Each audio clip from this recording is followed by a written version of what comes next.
అందరికీ నమస్కారం. మన కథలో ఛానల్ కి స్వాగతం. ఒక పెద్ద అడవి మధ్యలో ఒక అందమైన నది ఉండేది. ఆ నది ఒడ్డున ఒక పెద్ద జామ చెట్టు ఉండేది. ఆ చెట్టుపై మిట్టు అనే తెలివైన కోతి నివసించేది. మిట్టు ప్రతిరోజు చెట్టు మీద ఉన్న తీయటి జామ పండ్లు తింటూ పాటలు పాడుతూ చెట్టు కొమ్మ మీద అటు ఇటు ఊగుతూ ఆడుకుంటూ ఉండేది. ఒకరోజు నదిలో ఒక పెద్ద మొసలి ఈదుకుంటూ అక్కడికి వచ్చింది. అది చాలా రోజులుగా ఆహారం దొరకక ఆకలితో ఉంది. మొసలి చెట్టు మీద ఉన్న జామ పండ్లను చూసింది. అబ్బా, ఎంత మంచి పండ్లు, కానీ నేను చెట్టు ఎక్కలేను కదా అని మిట్టుతో చెప్పసాగింది మొసలి. మిట్టు, ఏమైంది మిత్రమా, ఎందుకు అలా చూస్తున్నావు? మొసలి నవ్వుతూ, నాకు చాలా ఆకలిగా ఉంది, ఈ పండ్లు చాలా రుచిగా కనిపిస్తున్నాయి.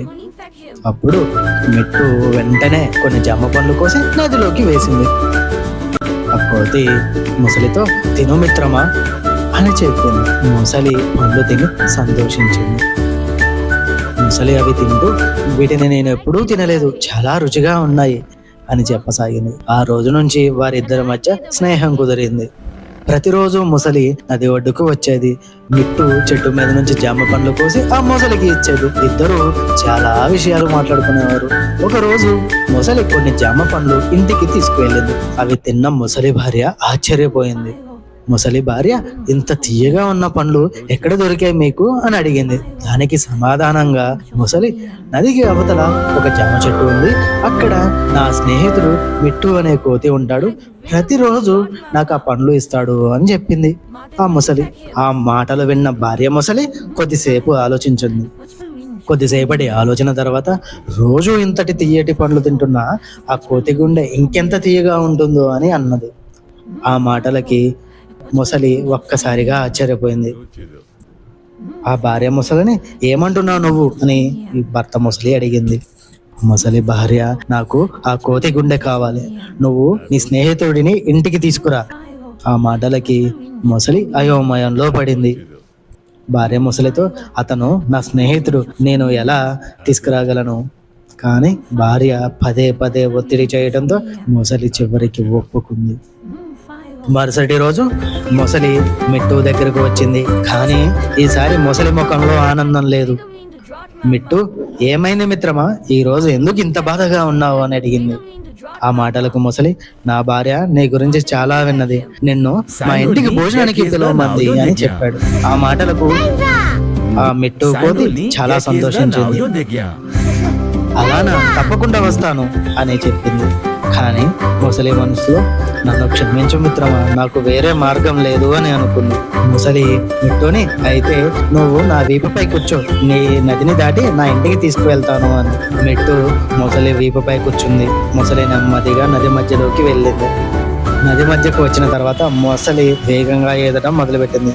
మిట్టుకి ఏదో అనుమానం వచ్చింది. మిత్రమా, మనం మీ ఇంటికి వెళ్తున్నామా? మొసలి నిశ్శబ్దంగా ఉంది. కొద్దిసేపటి తర్వాత మొసలి, మిట్టు, నేను నీకు ఒక విషయం చెప్పాలి. మిట్టు, ఏమిటి మిత్రమా అని అడిగింది. మొసలి, నా భార్య నీ గుండె తినాలని కోరుకుంటుంది. మిట్టు ఒక్కసారిగా షాక్ అయ్యాడు. చుట్టూ చూశాడు. తీరం చాలా దూరంగా ఉంది.